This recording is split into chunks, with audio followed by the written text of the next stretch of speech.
tem como objeto de estudo os grandes agregados.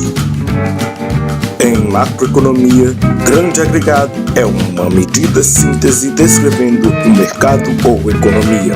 Por exemplo, alimentos são agregado, maçãs são unidades econômicas, oferta de dinheiro é um agregado, papel moeda é uma unidade econômica, a taxa de desemprego geral é um agregado, a taxa de desemprego da engenharia civil é uma unidade econômica. Um ponto a se destacar é que a macroeconomia, ao estudar os grandes agregados, passa a não analisar com profundidade o comportamento das unidades econômicas, o que é natural. Imagine que a microeconomia seja uma criança, mas apenas no sentido físico, como o tamanho do corpo e das mãos. Não é intenção minha desmerecer nenhum campo de estudo. Enquanto isso, imagine que a macroeconomia seja um adulto. Se ambos forem para a Praça da Alegria para catar formiga, a criança vai ter mais facilidade, porque os dedos dela são relativamente pequenos, assim como as formigas. Enquanto o adulto, ele tem as mãos grandes, e isso vai fazer com que ele tenha mais dificuldade. Porém, se ambos forem carregar sacos de cimento, o adulto vai ter mais facilidade, afinal é maior e mais forte. Outra coisa é que a macroeconomia se foca em assuntos como desemprego. O desemprego é entendido como a diferença entre a produção efetivamente realizada e a produção potencial da economia, quando todos os recursos estiverem totalmente empregados. E a inflação? A inflação é definida como o aumento contínuo do nível geral de preços. A macroeconomia tem as seguintes metas: alto nível de desemprego, alto nível de emprego, estabilidade de preços, distribuição de renda socialmente justa e crescimento econômico. Sendo que as questões relativas ao emprego e à inflação são tidas como de curto prazo, enquanto as questões relativas à renda e ao crescimento econômico são tidas como de longo prazo. Bem, pode-se dizer que a questão do desemprego, que surgiu principalmente a partir dos anos 30, foi o que permitiu que houvesse um aprofundamento da análise político-econômica com o objetivo de recuperar o nível de emprego potencial. Só para vocês terem uma noção de como a situação estava feia nos anos 30, o Produto Nacional... Caso tenha dúvidas sobre o Produto Nacional, lembre-se da última aula do Everland. O Produto Nacional dos Estados Unidos caiu em 30% entre 1929 e 1933. E a taxa de desemprego chegou a 1/4 da força de trabalho em 1933, quase 13 milhões de pessoas. Para termos uma pequena comparação, o Brasil tem quase 12 milhões de desempregados atualmente, sendo que possuímos quase o dobro da força de trabalho.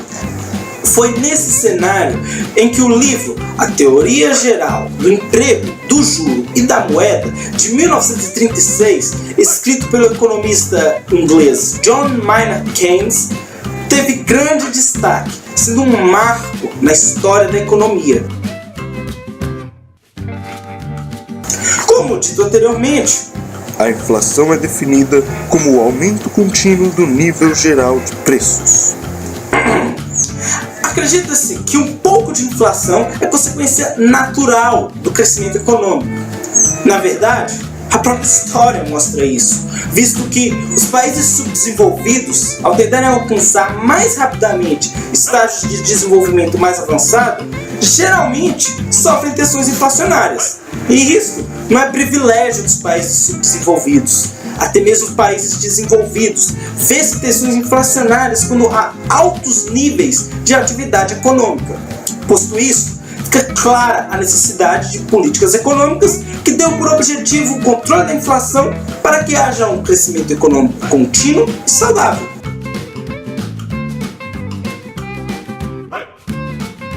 Como é provavelmente conhecido por todos, o crescimento econômico não leva necessariamente a um crescimento igualitário da renda da população. Destaca-se nesse sentido a teoria do bolo, uma política usada pelo governo brasileiro durante o chamado milagre econômico, que ocorreu de 1967 a 1973. Essa política se consistia em primeiro crescer e depois repartir a renda. Mas acho que a segunda parte ficou para trás, né?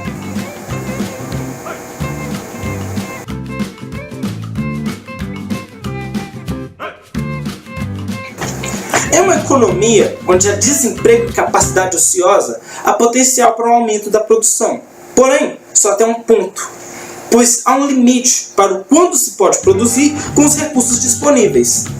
Para aumentar a produção além desse limite, é necessário ou um aumento nos recursos disponíveis ou um avanço tecnológico que permita uma melhor utilização dos recursos já existentes.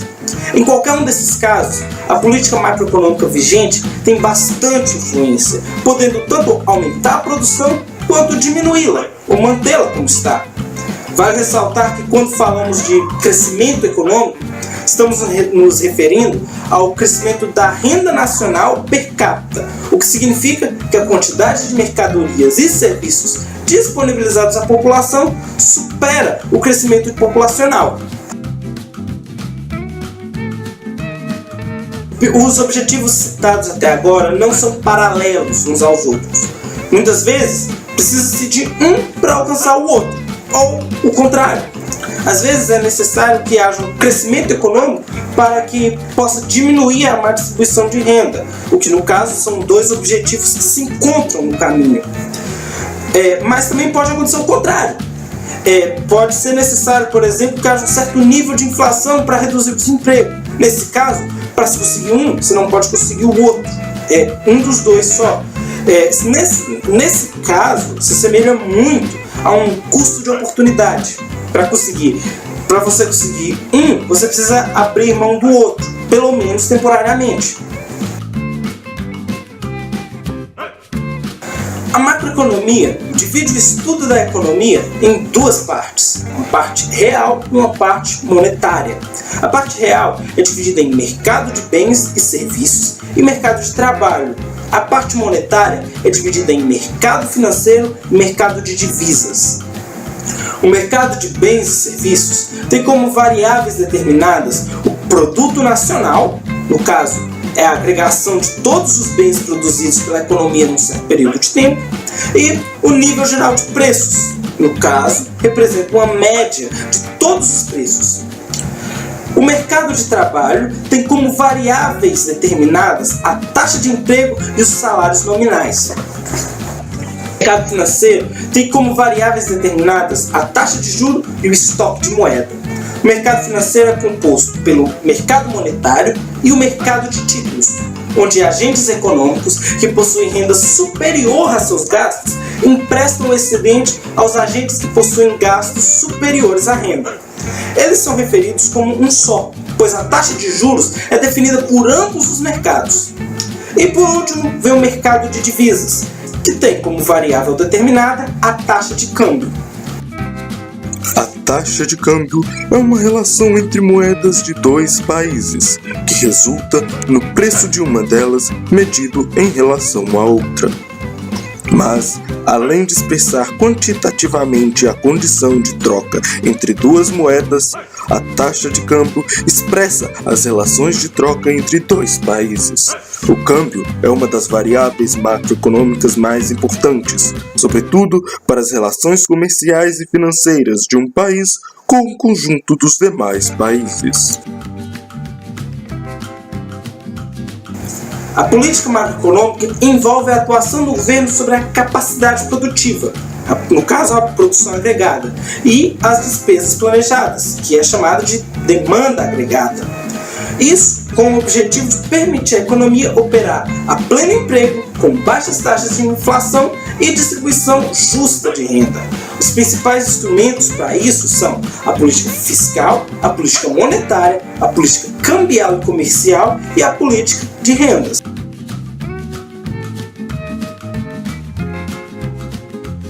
As políticas fiscais são as formas que o governo dispõe para arrecadar tributos, no caso a política tributária, e controlar suas despesas, que é a política de gastos.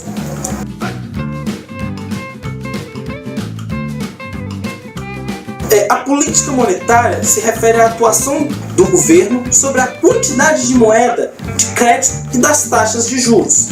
Os instrumentos disponíveis para isso são emissões de moeda, dinheiro, as reservas compulsórias. As reservas compulsórias são o percentual sobre os depósitos que os bancos comerciais devem reter junto ao Banco Central. O open market, que é a compra e venda de títulos públicos, os redescontos, empréstimos do Banco Central aos bancos comerciais e a regulamentação sobre crédito e taxas de juros. Vale a pena fazer um comparativo entre a política monetária e a política fiscal. A política fiscal é mais lenta, porque depende da aprovação do Congresso, que aumenta a defasagem entre a tomada da decisão e a implementação da medida. Não bastasse isso, as políticas fiscais só podem entrar em vigor no próximo exercício fiscal, ou seja, no próximo ano. As políticas monetárias, por outro lado, entram em vigor quase que imediatamente. Em contrapartida, as políticas monetárias são mais difusas e genéricas no aspecto distributivo. A política fiscal pode-se, por exemplo, aumentar impostos só para um determinado grupo. E assim, a política fiscal é mais efetiva quando se trata de distribuir renda.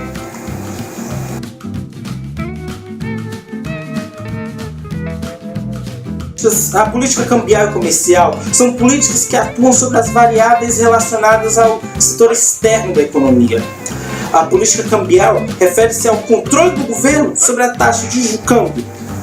A política comercial diz respeito aos instrumentos de estímulo às exportações e importações e aos instrumentos de desestímulo também.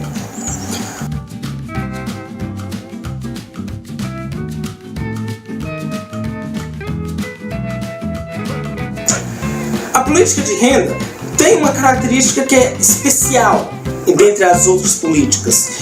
É o que a diferencia delas, As outras políticas estimulam ou desestimulam determinadas ações, enquanto as políticas de renda, de fato, proíbem os agentes econômicos de fazerem o que pretendiam, forçando um valor máximo ou mínimo para um produto, estipulando um valor mínimo ou máximo para o salário, também estabelecer regras para a comercialização de uma mercadoria e por aí vai,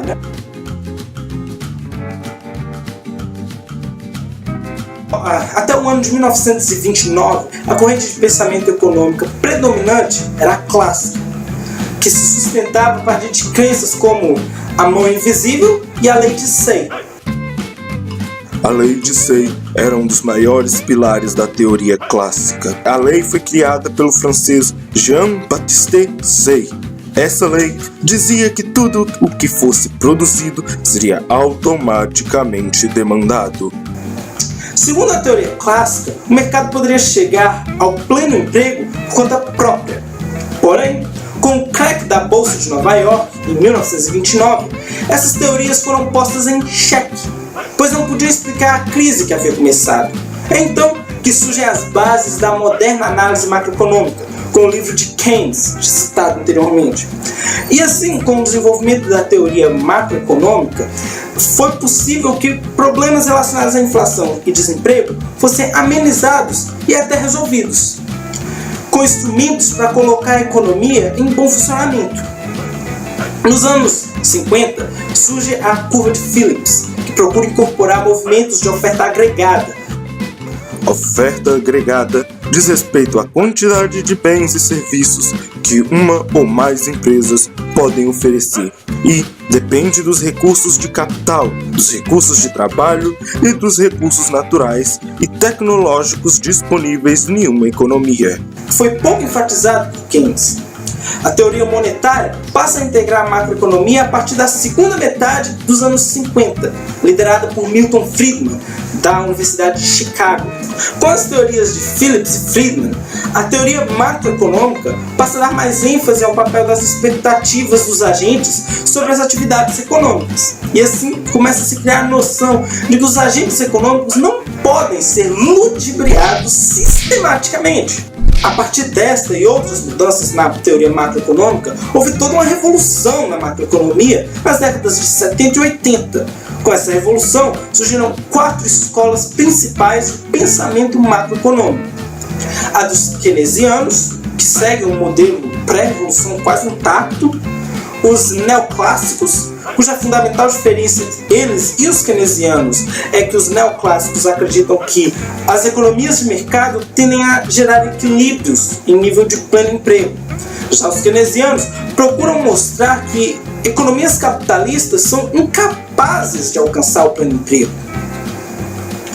Há ainda os novos clássicos, também conhecidos como Escola das Expectativas Racionais, que defende que os agentes econômicos, ao formarem expectativas sobre alguma variável econômica, acabam por criar teorias próprias para explicar o comportamento dessa variável.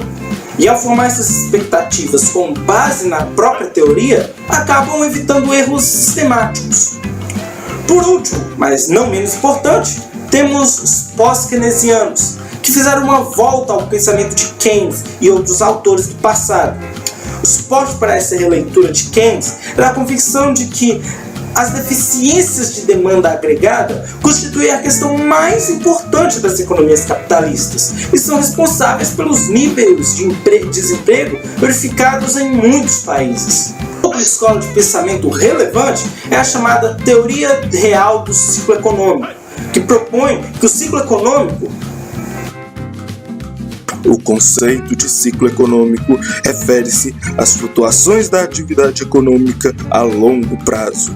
O ciclo envolve uma alternância de períodos de crescimento relativamente rápida do produto, com períodos de relativa estagnação ou declínio. Propõe que o ciclo econômico é explicado fundamentalmente pelas flutuações de oferta agregada. Finalmente, temos os institucionalistas, que procuram incorporar na análise macroeconômica a influência da estrutura das instituições do país. Alguma pergunta? Não? Então tudo bem. Até a próxima. Tchau.